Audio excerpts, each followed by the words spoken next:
Ciao ragazzi, eccoci qui come tutti i lunedì nel mio tugurio. Oggi vi faccio vedere come ho realizzato questo. È un jig per tagliare i blocchetti delle penne o quant'altro a delle inclinazioni,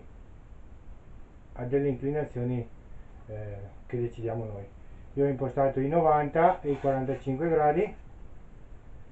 Questo qua è un prototipo, vi faccio vedere come l'ho costruito, dopodiché più avanti probabilmente questo non lo vedrete più, ma vedrete quello definitivo. Funziona abbastanza bene, dopo appunto vi farò vedere anche delle prove di taglio. E che dire, basta, vi lascio il video e ci vediamo dopo per i saluti.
tagliati a 45 gradi e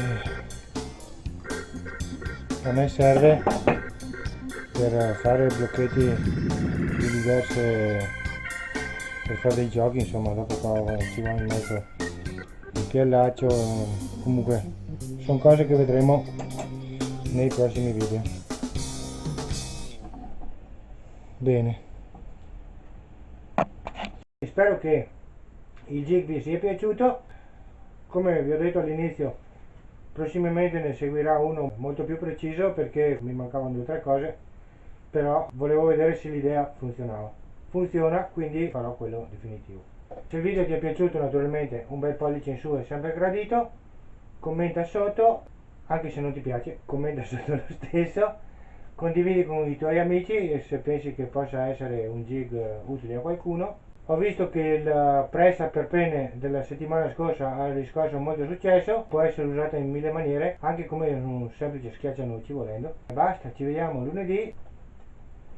Ciao!